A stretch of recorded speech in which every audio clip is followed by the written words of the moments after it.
40장 1절로 5절까지의 말씀입니다. 이사야서 40장 1절로 5절. 너희 하나님이 이르시되 너희는 위로하라 내 백성을 위로하라. 너희는 예루살렘의 마음에 받도록 말하며 그것에게 외치라. 그 노역의 때가 끝났고 그 죄악이 사함을 받았느니라. 그의 모든 죄로 말미암아 여호와의 손에서 벌을 배나 받았느니라 할지니라 하시니라. 외치는 자의 소리여 이르되 너희는 광야에서 여호와의 길을 예비하라. 사막에서 우리 하나님의 대로를 평탄하게 하라.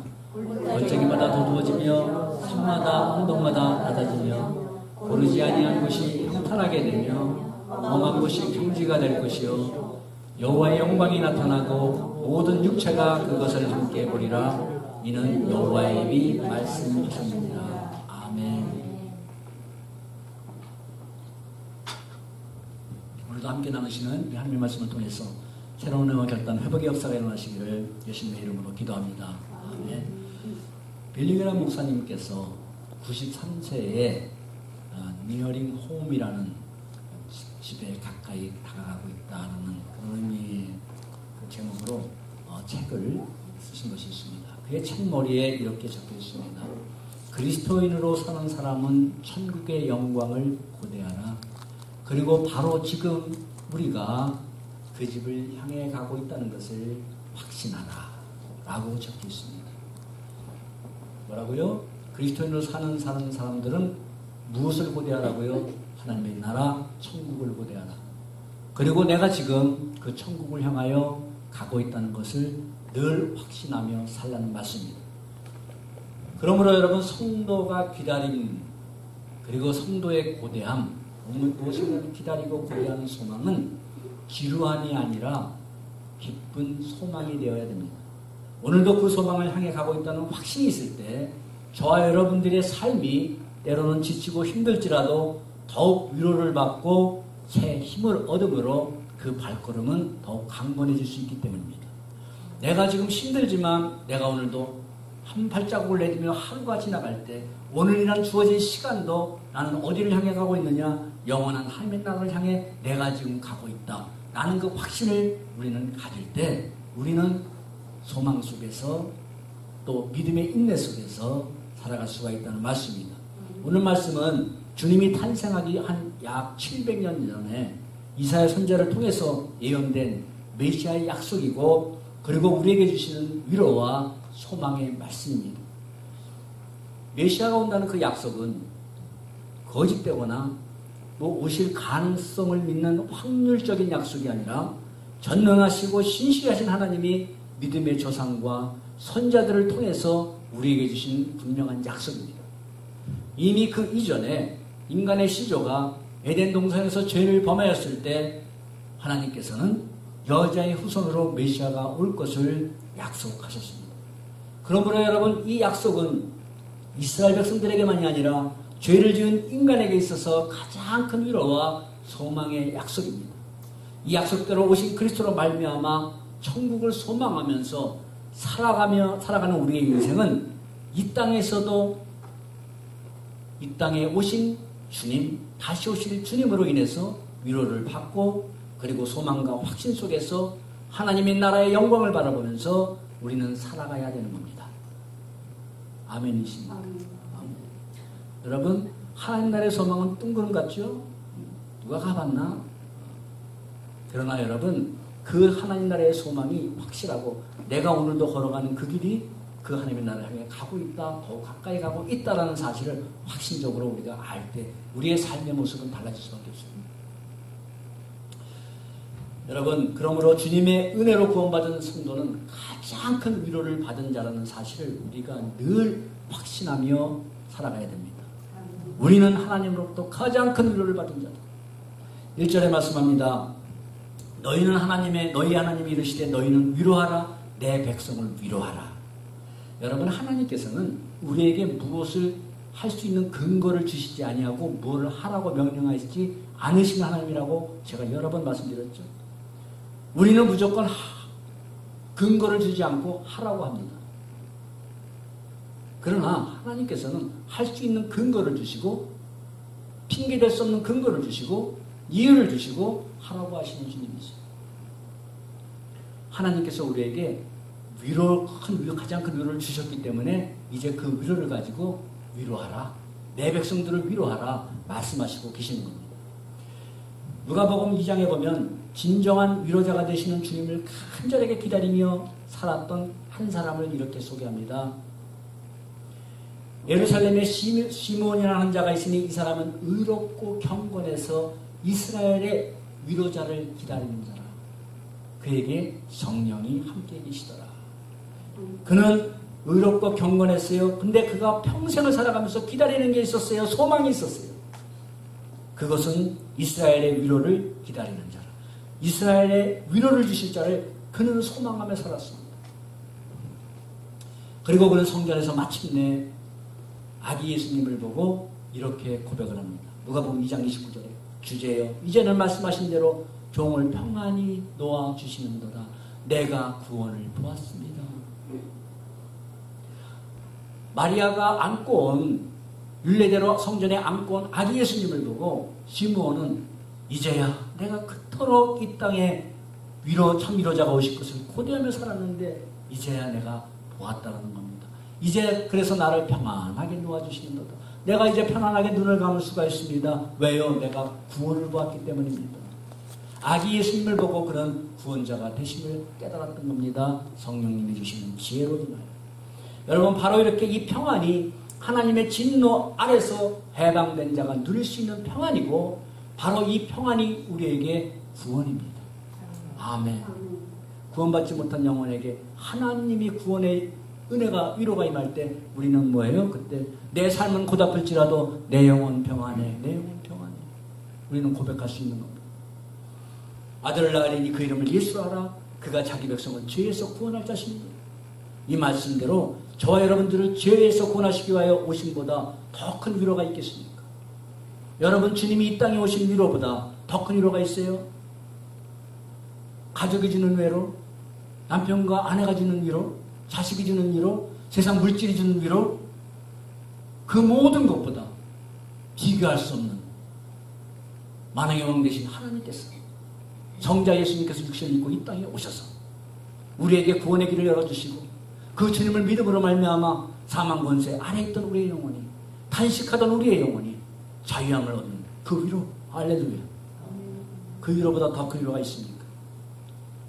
이 땅에 오신 주님을 믿고 죄사함을 받은 저와 여러분들 성도는 가장 큰 하나님의 위로를 받은 자들임을 믿으시기 바랍니다. 아멘. 이 위로를 받고 제가 지난주에도 말씀했죠. 내 사정 아무도 몰라. 누가 날 위로해. 그러지 말라는 말씀입니다. 비록 아무도 내 사정을 모를지라도 위로할 자가 아무도 찾아오지 않을지라도 나를 위로하시기 위하여 이 땅에 오신 주님 바라보시기 바랍니다. 아멘. 아멘.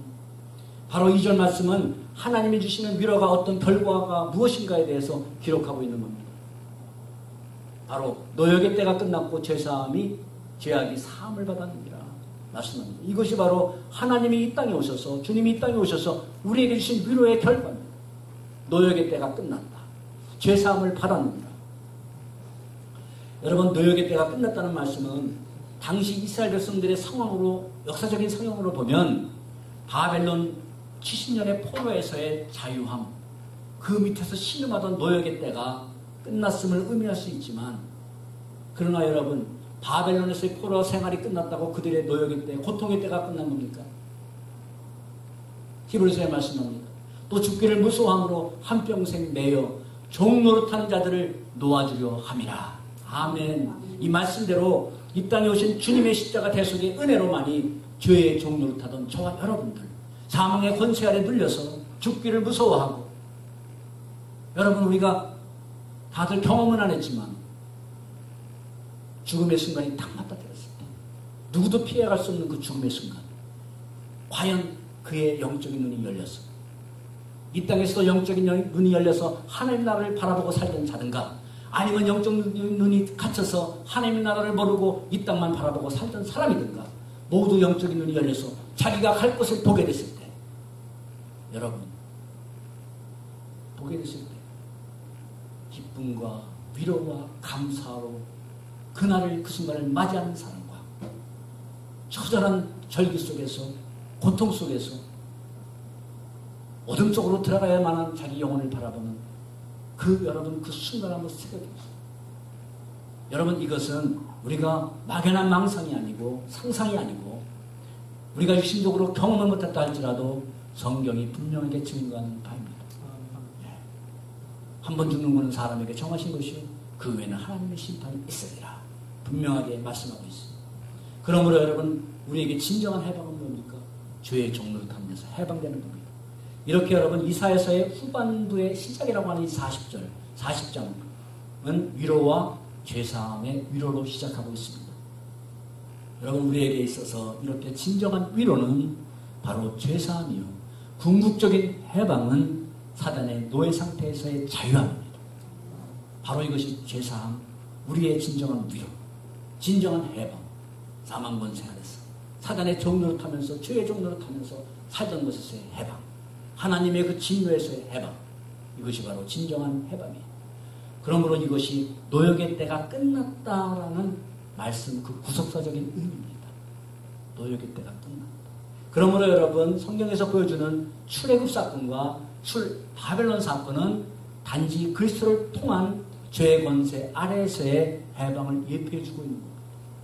그것을 바라보도록 해주고 있는 겁니다. 근본 하나님의 본체시나 하나님과 동등됨을 취할 것으로 여기지 아니하시고 오히려 자기를 비워 종의 형체를 가지사 사람과 같이 되셨고 사람의 모양으로 나타나서 자기를 낮추시고 십자가에 복종하시기까지 순종하신 우리 주님의 그 구원의 은혜로 말미암아 저와 여러분들에게는 이 자유와 해방이 선포된 줄 믿으시기 바랍니다. 아멘. 우리에게 이 놀라운 은혜와 영원한 소망을 주신 바로 이것이 가능한 것은 이 땅에 짐승의 구유까지 내려오신 주님이 결국에는 우리는 그 주님이 어디를 향하세요? 지난 시간 말씀드렸습니다. 베들레헴에서 어디를 바라보라고요? 십자가이신 예루살렘을 바라봅니다. 베들레헴에서 우리는 갈보리를 바라보라고 했죠. 이 땅에 오신 그 주님은 바로 갈보리 십자가를 향해 이 땅에 오신 것입니다.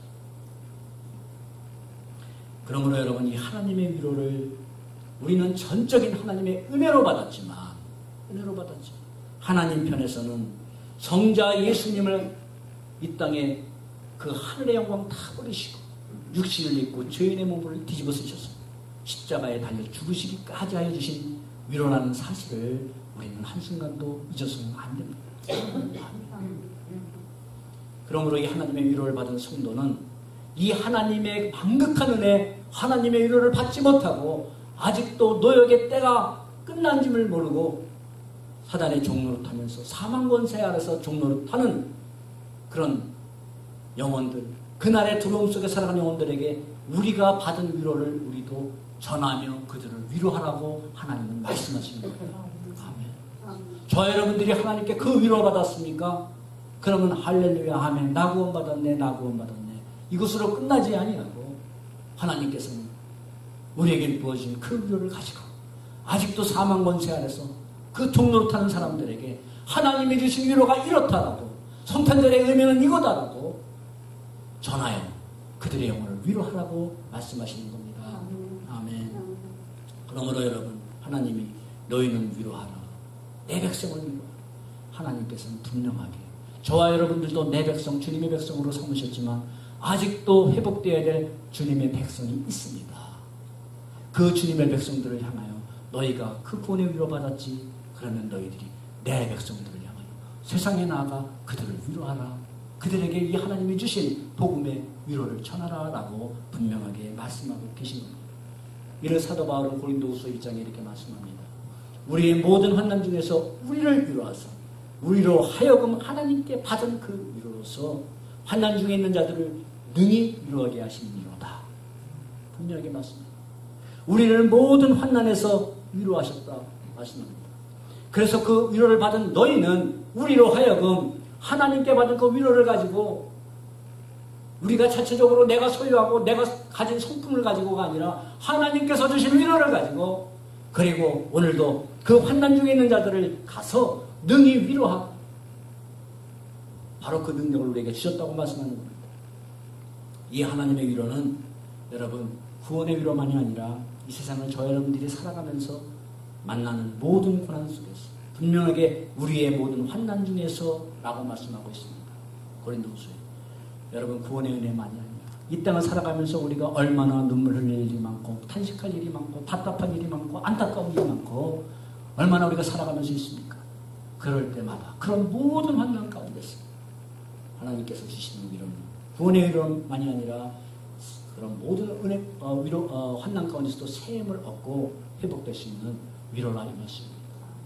그러므로 여러분, 힘들고 어려울 때 이 땅에 짐승의 먹이통까지 내려오신 그 주님, 그리고 사망 문서를 깨뜨리시고 부활하신 그 주님, 그리고 정말 하나님 보시기에 내가 내 자신을 봐도 참 한탄스럽고 내가 내 자신을 봐도 도저히 하나님 앞에 고개를 들 수 없는 죄인이지만 그럼에도 불구하고 나를 사랑하신 십자가의 사랑의 은혜를 듣고 위로받고 힘없고 살아가는 우리 성탄절 계기가 되기를 바라는 바입니다. 아멘. 아멘.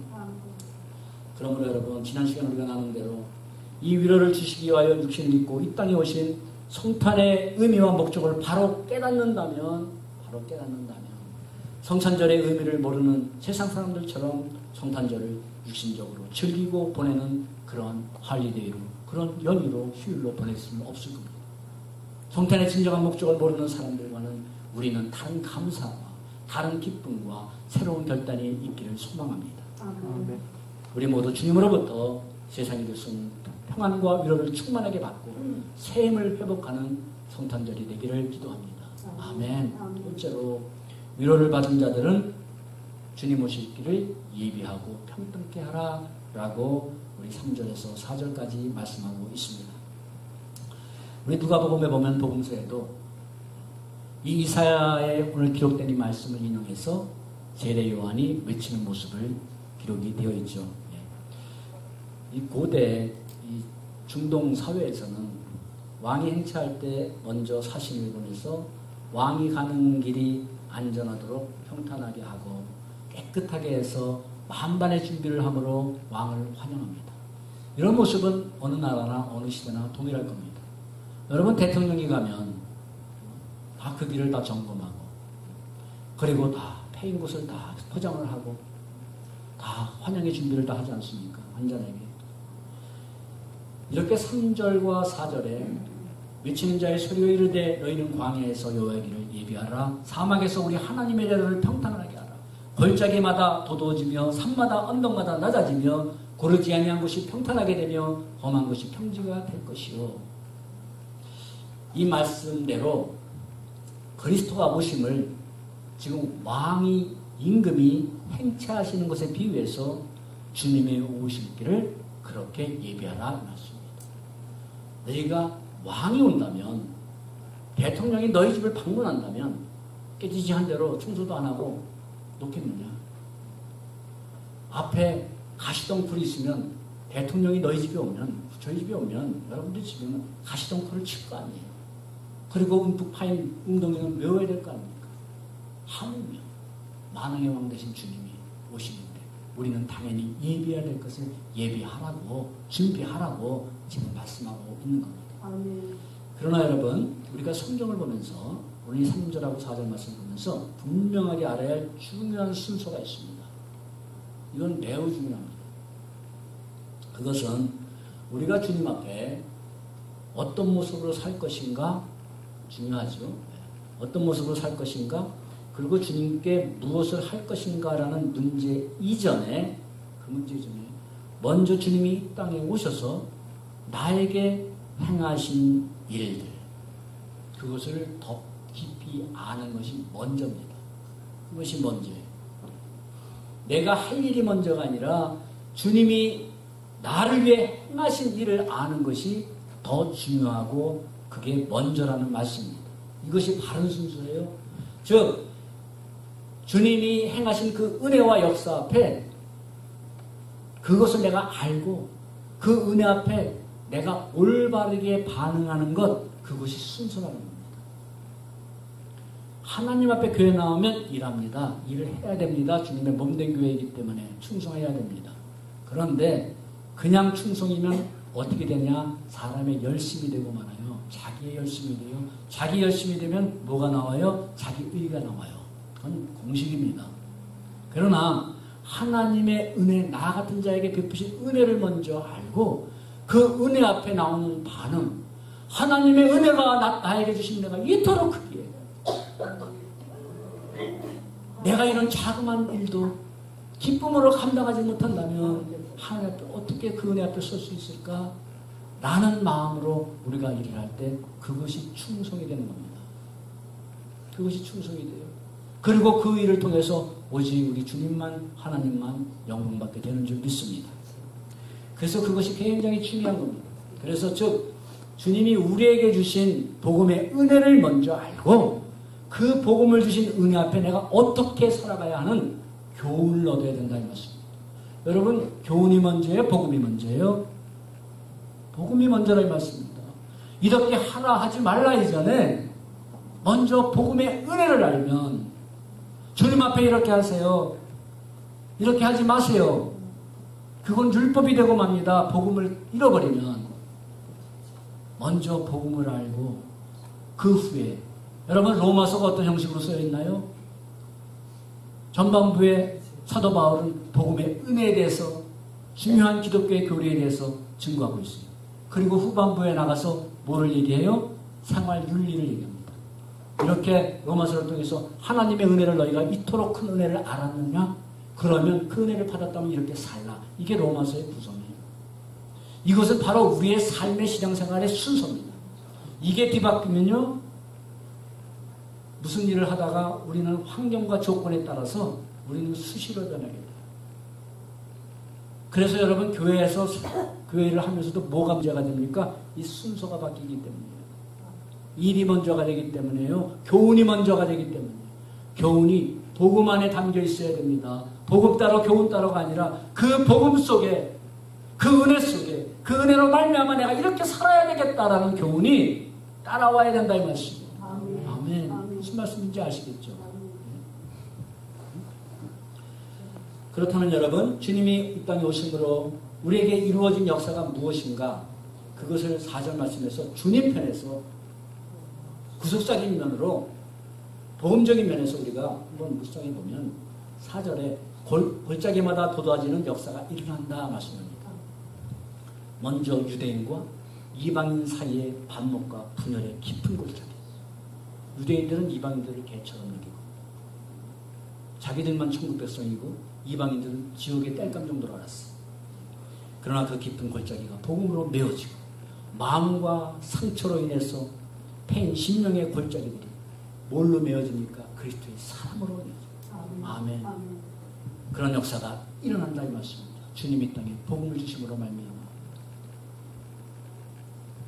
그리고 그런 패인 심령의 골짜기들이 사랑으로 메어져 평탄하게 되는 역사. 그 무엇보다도 우리가 건너갈 수 없는 이 세상의 어떤 골짜기보다 더 깊게 패인 거룩하신 하나님과 죄인인 우리 사이에 패인 골짜기가 주님의 십자가로 평탄하게 될 것이다라는 말씀입니다. 아멘. 그 다음에 산마다 언덕마다 낮아지는 역사가 일어납니다. 산은 뭐를 상징합니까? 교만을 상징하죠. 높으니까 교만을 상징해요. 높아진 인간의 교만과 오만이 주님 앞에 낮아지고 이 땅에 오신 주님의 이름 앞에 모두 무릎을 꿇게 될 것입니다. 굳고 험한 길이 평탄하게 되는 역사가 일어납니다. 시편 84편 5편에 주께 힘을 얻고 시온에 데려가 있는 자는 복이 있도다 하셨습니다. 어느 자가 복이 있다고요? 어떤 자가 주님께 힘을 얻고 이 시온에 데려가 있는 자, 하나님을 향하여 뻥 뚫린 데려가 있는 자. 우리의 삶은 눈물의 골짜기를 지날지라도 그의 영혼 속에는 심령 속에는 대로가 열려 있어요. 주님을 향한 대로가 열려 있어요.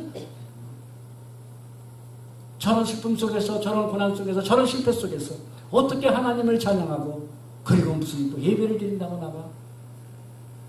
그러나 그가 그렇게 말하는 사람이 보지 못하는 게 있어요. 그 심령에 주님을 향한 대로를 보지 못하기 때문이에요. 아무리 세상적으로 형통한 거 성공 가도를 달린다 할지라도 그 속에 그 영혼은 협잡하고 그 영혼은 고락하고 깊은 골짜기와 같이 태어서 메마른 심령들이 얼마나 많이 있습니까?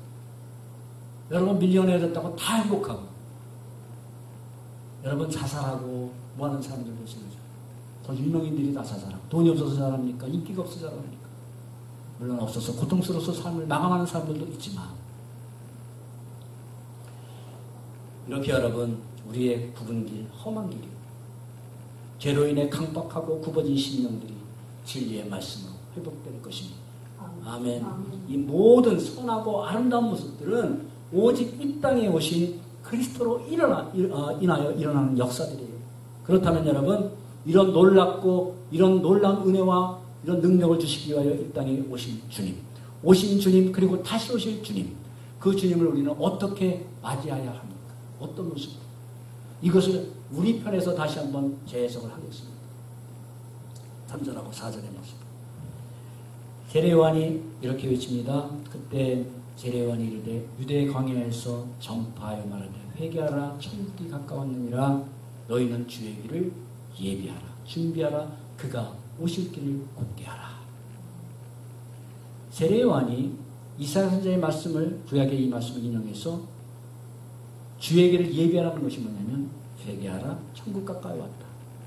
즉 회개한 마음이 이 땅에 오실 주님을 영접하는 길이며 바로 이 회개한 마음이 다시 오실 주의 길을 준비하고 주님이 오실 길을 곧게 하는 길이다라는 말씀이에요. 여기서 골짜기가 평탄하게 되고 높은 산이 낮아지고 뭐 이 모든 것을 한 단어로 집약했습니다. 그것은 회개하랍니다. 회개하라. 교만합니까? 회개하세요. 남을 미워하고 상처를 주고 깊은 골짜기가 있으니까 회개하세요. 위로를 못 받고 탄식하고 원망하고 불평하며 살아갑니까? 회개하세요. 이게 세례요한의 요지예요. 주님 오실 길을 예비하는 세례요한이. 그러므로 주님 다시 오실 길을 예비하는 마음, 그것은 회개한 마음이에요. 회개한 마음이란 뭐예요?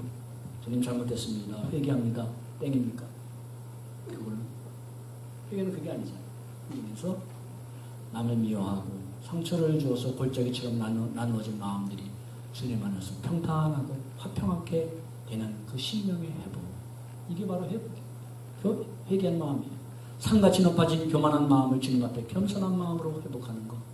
여러분 산꼭대기에는 또 언덕에는 물이 고일 수가 없는 것처럼 아무리 하나님의 은혜의 담비가 내려져도 내 심령이 교만의 탑 속에 있으면 결코 그 은혜의 담비가 머물 수가 없잖아요. 담겨질 수가 없는 겁니다. 말라기서 4장 6절에는 회개를 이렇게 표현하고 있습니다. 말라기서에는 자녀들의 마음을 아버지께로 돌이키게 하리라. 자녀들의 마음을 아버지께로 돌이키게 하리라. 전 이것이 회개라고 믿습니다. 무엇보다 먼저 하나님을 향하지 않은 마음을 다시 하나님 아버지께로 돌이킴으로써 그가 가던 잘못된 길과 잘못된 모습에서 스탑하고 돌이킬 수 있는 것. 여러분 먼저 마음이 하나님을 향하기 전에는 회개할 수가 있어요 없어요? 없어요. 그래서 세상 사람들도 회개 비슷한 걸 합니다. 아 내가 잘못했네. 그거는 후회와 반성이에요. 그렇죠. 그건 회개가 아니에요. 하나님 없이도 회개와 반성은 누구든지 뉘우칠 수 있어요. 아주 양심불량이 아닌 이상에. 그러나 회개는 하나님이 개입이 안 되면 회개가 될 수가 없어요. 다른 것을 향하던 마음을 하나님을 향할 때 거룩하신 하나님을 향할 때 거룩하신 하나님의 말씀에 딱 설 때 전에는 내가 하나님 앞에 서지 못할 때는 이게 죄인 줄 몰랐는데 주일날 예배드리는 거 죄인 이렇게 큰 죄악인지 몰랐는데 내가 하나님 믿지 않을 때는 점쟁이 찾아가고 굿하고 무당부 찾아가고 이거 죄인지 몰랐는데 하나님 앞에 서니까 나 외에 다른 신을 섬기지 말라 우상 섬기지 말라 엄청 큰 죄인지를 깨닫게 돼요. 그래서 회개해야 되는 겁니다. 하나님 그전에는 제가 하나님의 말씀을 몰랐어요. 용서해 주세요. 다시는 그런 우상 숭배하지 않겠습니다. 예전에는 내가 교만하게 살았어요. 하나님 앞에 딱 서니까 내가 가진 모든 것, 내가 하는 모든 것, 내가 가진 자랑하는 모든 것들이 사도 바울처럼 배설물처럼 버릴 수 있었던 것처럼 하나님 앞에 서니까 오늘 하나님이 말씀하시는 겁니다. 내가 내 영혼을 들어가면 내가 가진 모든 것이 무슨 소용이 있겠느냐? 그 주님 앞에 모든 것의 주권자 되신 하나님 앞에 서니까 주님 엎드려질 수밖에 없는 겁니다. 안 그렇겠어요? 그래서 물질을 향해 가던 내 정욕을 향해 가던 길에서 스탑. 이제는 하나님께 돌이키는 거예요. 이게 바로 하나님을 향한 마음의 회복부터 마음이 달라짐으로부터 우리는 삶의 우리의 행동이 달라지는 거예요. 그러므로 여러분 하나님을 향한 마음이 돌이킴이 없는 회개는 진정한 회개겠습니까? 아니겠습니까? 그건 진정한 회개가 아닙니다. 마음에 돌이킴이 있는 진정한 회개는 보이는 게 있어요. 그거는 눈에 보이는 열매입니다. 그래서 세례 요한은 누가복음 3장 8절에 그러므로 회개에 합당한 열매를 맺고 너희가 속으로 아브라함의 자손이라 말하지 말라. 회개에 합당한 열매를 맺고 여러분 회개한 심령은 보이지 않습니다. 그러나 회개한 삶의 모습인 열매는 보이는 겁니다. 제가 말씀드렸죠. 믿음은 보이지 않지만 믿음의 열매는 보인다. 회개는 보이지 않지만 저 심령이 진짜 회개한 거야 안 한 거야? 회개했다고 그랬는데 말로만요 안 보입니다. 그러나 회개한 모습 그가 죄악된 모습 돌이켜 살아가는 모습은 보인다는 겁니다. 이게 바로 회개 열매예요. 회개 열매 맺고 너희들 우리 아브라함의 믿음의 조상이다. 그러니까 우리는 구원받는 백성이다. 그러지 말라 이 말씀. 세례요한이 그렇잖아요. 오히려 세례요한은 그들 향해 독사의 자식들아 무서운 판결을 했습니다. 무서운 책망을 했습니다. 곧 여러분 주님이 심판자로 오실 때에는 그 누구도 감히 주님 앞에 강팍한 심령으로 설 수 없으며 교만한 모습으로 설 수 없을 겁니다. 두려운 모습으로 동요하는 마음으로 다 무릎을 꿇게 될 것입니다. 그렇다면 오실 주님을 예비하는 우리의 마음과 우리의 삶의 모습 상태는 어떻습니까? 우리가 오늘 이 시간 들여다봐야 되지 않겠습니까? 말씀을 우리에게 주셨으면 그 말씀을 통해서 목사가 설교하는 설교 평가하는 겁니까? 그것도 아니고 주신 말씀을 통해서 또 말씀 드리니까 또 기분이 또 괜찮네. 그럼 그게 아니라 그 주신 말씀을 통해서 거울로 삼고 저와 여러분들의 모습을 비춰보라는 거 아닙니까? 그게 말씀을 전하는 목적이고 듣는 목적이에요. 주시는 목적이에요. 그래서 오늘 말씀을 보면서 그러면 나는 과연 주님이 곧 오신다고 하셨는데 얼만큼 예비하고 준비된 마음으로 살아가고 있는가? 혹 내 마음은 꼬인 마음, 굽은 마음, 골짜기처럼 패인 마음은 아닌가? 산과 언덕처럼 교만한 마음은 없습니까? 강팍한 마음은 없습니까?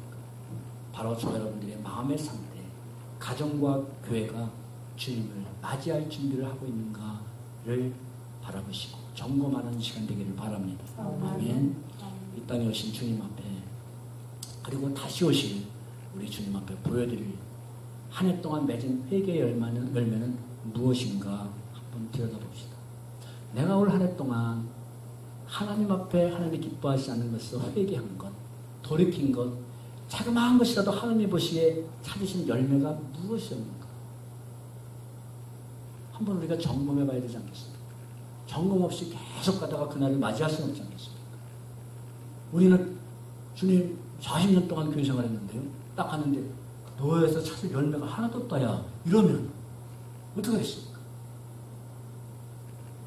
비록 오늘 하루를 믿다 내일 부름을 받더라도 내가 하루 믿는 동안 너가 하나님 나의 은혜를 받고 내가 받은 기뻐하는 열매가 있느니라고 나타난 열매가 있으면 할렐루야 하는 것입니다. 40년 50년을 믿었는데 목사 생활을 40년 30년을 했는데 직분자로 몇십 년을 했는데 하나님 찾으신 열매가 하나도 없다면 그것처럼 여러분 안타까운 인생이 어디 있겠습니까? 우리의 마음을 하나님께 향하지 아니하고 다른 것을 향하도록 하는 것이 있다면 그것이 무엇이든 우리는 그것으로부터 돌이키는 회개가 있어야 된다는 말씀이에요. 아멘. 구원자로 이 땅에 오신 주님 앞에 저와 여러분들의 회개 열매를 맺으며 곧 심판자로 오실 우리 주님을 예비하는 저와 여러분들이 되기를 소망합니다. 아멘. 마지막으로 이제 우리에게 주신 큰 은혜 또 하나 있습니다. 그것은 하나님의 영광을 보리라는 겁니다. 우리 다 같이 5절 말씀 다시 한번 읽겠습니다. 시작. 여호와의 영광이 나타나고 모든 육체가 그것을 함께 보리라. 이는 여호와에게 말씀하시니라. 아멘. 누가 말씀하셨다고요? 하나님께서 말씀하셨죠. 여호와의 영광이 나타날 것이다. 그리고 모든 육체가 그것을 함께 보리라 하십니다. 여러분 3절을 보면은 여호와의 길을 예비하라 말씀합니다. 그리고 5절을 보면 영광이 나타날 것이다 말씀합니다. 나타나고 보리라. 그리고 읽진 않았지만 우리 9절 말씀을 보면은 또 이렇게 말씀합니다. 맨 끝에 너희의 하나님을 보라 하라. 아름다운 소식을 시온에 전하는 자여 너는 높은 산에 오르고 아름다운 소식을 예루살렘에 전하는 자여 너는 힘써 소리를 높이라. 두려워하지 말고 소리를 높여 유다의 성읍들에게 이르기를 너희의 하나님을 보라 하라. 예비하라. 나타날 것이다. 보리라. 하나님께서 그 영광을 보여주실 것을 몇 번씩 강조하면서 반복적으로 말씀합니다. 여러분, 죄인인 인간이 볼 수 없는 하나님, 그 거룩하신 하나님, 그 전능하신 영광스러운 하나님을 보게 되는 그 영광과 위로보다 어디 있겠습니까? 말씀이 육신이 되어 우리 가운데 거하시니 우리가 그의 영광을 보니 아버지 독생자의 영광이요 은혜와 진리가 충만하다. 하나님께서 독생자 예수 그리스도 말씀이 육신이 되어 이 땅에 나타났는데 그것이 뭐라고요? 그의 영광을 봤다고 합니다. 그것은 하나님 아버지 독생자의 영광, 즉 하나님의 영광이라 말씀합니다. 그러므로 주님이 이 땅에 오신 것은 비록 초라한 그 위에 오셨지만 하나님의 영광 중에 영광의 빛을 가지고 오신 줄 믿습니다. 아멘. 그 말씀하세요. 베들레헴의 여러분 짐승의 구육까지 낮은 모습으로 오신 주님을 사람들은 배척하고 그리스도로 인정하지 않고 결국 십자가에 못 박아버렸습니다. 마땅히 돌려야 될 영광을 돌리지 않았습니다. 그러나 이제 다시 오실 주님은 모든 육체가 바라보는 영광 중에 오실 것을 성경은 분명하게 증거해주고 있습니다. 사랑하는 여러분, 주님이 이 땅에 오심이 이스라엘의 위로를 고대하는 자에게 알려지고 외치는 자의 소리와 함께 전하여 졌던 것처럼 그것처럼 주님이 다시 오시는 재림도 오늘 하나님께서 너희는 위로하라, 내 백성을 위로하라고 하신 하나님의 명령에 따라서 아름다운 소식인 복음을 증거하는 자들을 통해서 전파될 것입니다. 오늘도 이 위로의 소식이 누구를 통해서 전파돼요? 내 백성 위로하라. 내 백성을 위로하라고 하신 하나님의 명령에 순종했어. 그 위로의 복음을 들고 참 위로 되신 우리 주님을 증거하는 자들을 통해서 그런 교회를 통해서 전파되고 지금도 땅끝을 향해 가고 있습니다. 지금도 여러분 노예의 때가 끝난 줄도 모르고 노예의 사단의 종노릇하는 것이 어떻게 끝나야 되는 줄도 모른 채 깨닫지 못하고 살아가는 자들이 저와 여러분들 주위에 얼마나 많이 있습니까? 우리의 가족 중에 얼마나 많이 있습니까? 뭐 먼 것 저 땅끝까지 저 무슨 뭐 아프리카 무슨 거기까지 바라보지 않아도 여러분들 주위에 이 포틀랜드에 얼마나 많이 있습니까? 우리는 노예의 때가 끝났다고 우리는 나고는 오더니 나고는 할렐루야 하지 마. 아직도 자신의 영혼의 노예의 때가 끝나지 않은 줄도 모르고 어떻게 끝내야 되는지도 모르고 살아가는 자들이 얼마나 많이 있냐 이 말씀입니다. 이 마지막 시대에 주님의 자녀로 그리고 저 여러분들을 이 교회로 받은 것은 바로 하나님의 위로의 복음을 전할 사명자들이고 이것이 교회의 사명입니다. 저는 여러분들 저도 그렇고 교회가 크든 작든 여러 사람들이 모인 공동체이기 때문에 불협화음이 안 날 수가 없어요. 그런데 왜 불협화음이 나는지 아닙니까? 근원이 가장 집중해야 될 것에 집중하지 않으면 불협화음이 날 수밖에 없는 거예요. 교회가 다른 것에 뭘 먹는 일, 뭘 하는 일, 뭘 맡는 일 이런 일에 모든 것을 빼앗기면 그게 뭐라 그랬어요? 순서가 바뀐 거라고 그랬죠.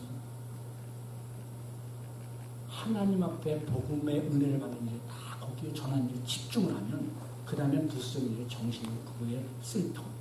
그거는 하라 안 해라 뭘 하지 않아도 은혜를 받으면 자발적인 순종이 가요. 은혜를 받으면 하지 말라고 해도 내가 나에게 주신 은혜가 이런데 내가 어찌 가만히 있을 수 있습니까? 당신이 무슨 권한으로 나를 하지 말라고 합니까? 주님이 나를 하라고 부르셨는데 나는 자발적인 순종이 나와요. 그런 교회가 되기를 소망합니다. 아멘. 사명에 집중하는 거예요. 회개와 기쁨, 여러분 서로가 반대되는 게 같지만 회개는 진정한 기쁨이 들어오는 통로입니다. 회개는 진정한 위로가 들어오는 입구입니다. 엔트런스예요. 성탄의 기쁨 속에 회개의 기쁨도 함께 있기를 소망합니다. 아멘. 내 백성을 위로하는 말씀에 순종하는 사명이 회복되는 성탄절이 되기를 예수 그리스도 이름으로 간절히 기도합니다. 아멘. 기도하겠습니다.